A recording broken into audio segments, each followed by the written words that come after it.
is adding gasoline to the fire. Last week in the Hill, Walter Alarcon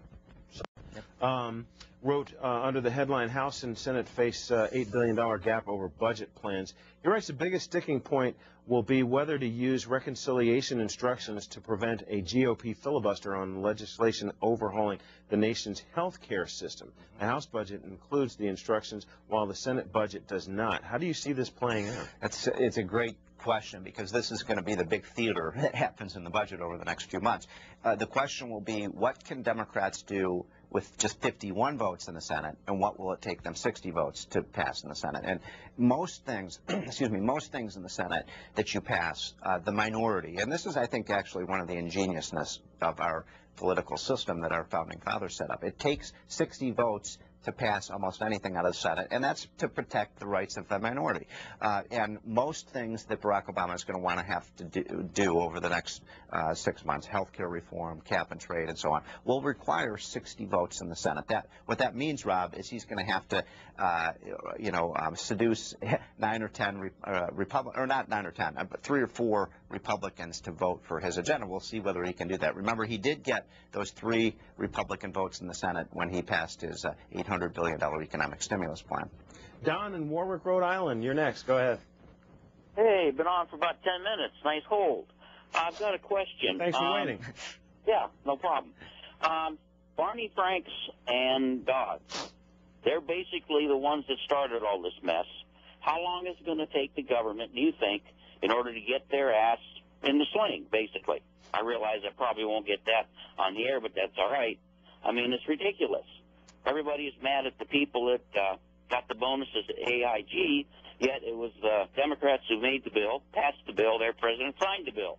I mean, come on, let's get mad at them, not at the people that got the money.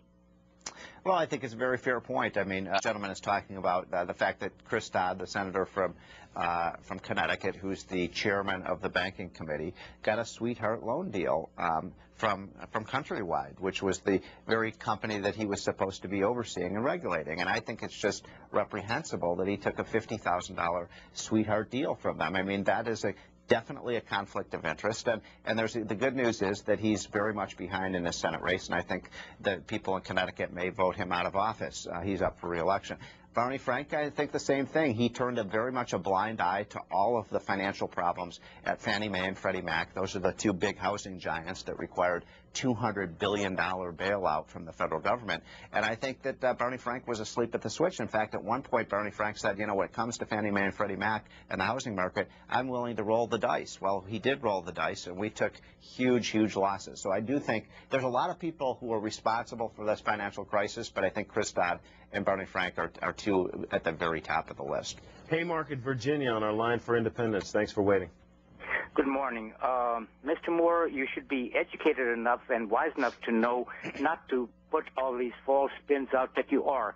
Let me name a few. Ronald Reagan did not decrease or reduce federal spending. He slashed taxes. After Jimmy Carter tried to balance the budget, he slashed taxes, mostly on the richest, and he greatly increased military spending. Weapon systems that were being bought were marked up 30% on the same contract, just increased federal spending. There's an operative principle, sir, that I hope you are aware of, that I'm kind of upset by this stuff. It's called Starve the Beast.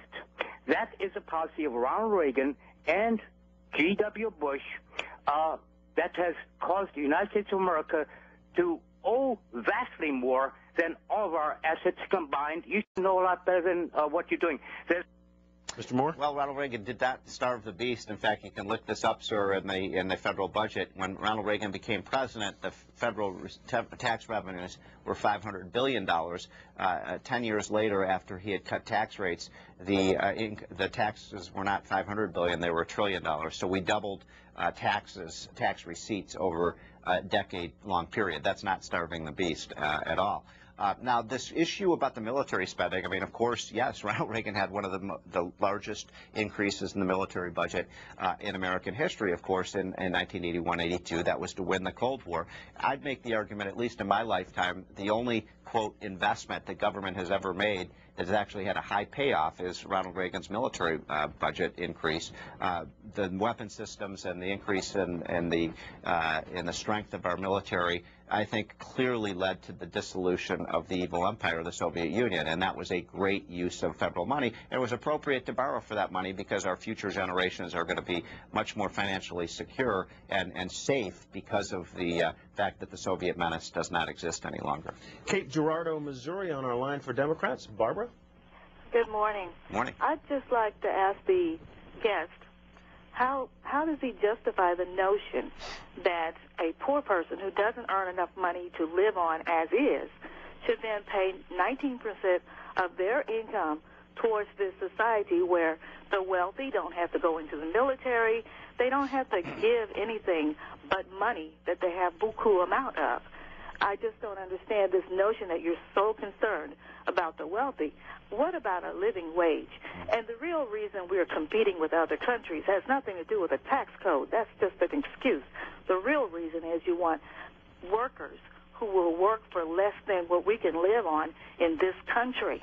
And what is this country but its people? Yeah, no, I think that's certainly right. And look, I don't favor the wealthy. I favor an economic system and a tax system that nurtures economic growth and makes everyone better off. As we talk about in our book, The End of Prosperity, if you look at that period from about 1982 to 2007, we had one of the greatest periods of prosperity in the history of the world. And we saw the amount of wealth of the average family double over that period. The wealth of the U.S. economy grew from $16 to $56 trillion. We created 45 million jobs. So we know what to do if we want to create economic growth. We have to have low taxes, we have to have a sound currency, we have to promote free trade, and we have to have very limited government spending and debt. The problem is we've moved dramatically away from that. It started under George Bush. It's accelerating under Barack Obama. And I fear that the people who are going to be hurt the most are people at the lowest end of the ladder. Those are the people who are hurting. This woman is exactly right. The people who are hurting the most right now are people at the bottom. They're the people who get hurt the most when we have a recession. We've got to get out of this recession, but I don't think spending more government money is going to get us out of these problems. Stephen Moore, you're also the co-author of Rich States, Poor States, a ALEC, Laffer State Economic Competitiveness Index. What is in here?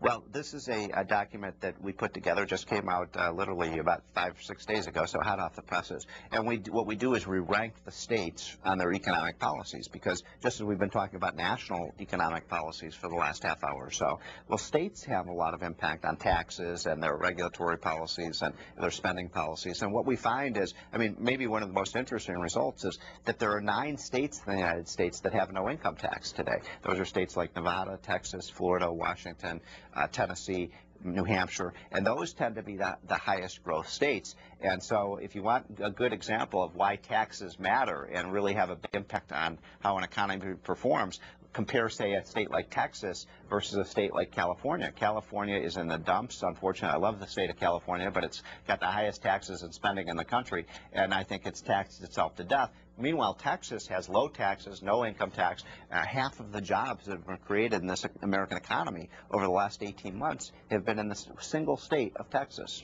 You and your co-authors write in the introduction, analysts are projecting cumulative deficits anywhere from $97 billion to $200 billion for the states through fiscal year 2010.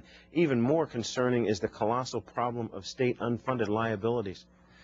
Well, first of all, yes, it's unfortunate that whenever the economy tanks like it has, states really get hurt because people's incomes go down, they don't spend as much, so the states don't get as much tax revenue. So we are looking at about $100 billion of deficits for states this year. But the second point you made is really kind of an important one, and it's something that not enough policymakers have paid attention to. These massive unfunded liabilities in pension systems and health care by states and municipalities. And I hate to say this, Rob, but I'll make this prediction on your show this morning.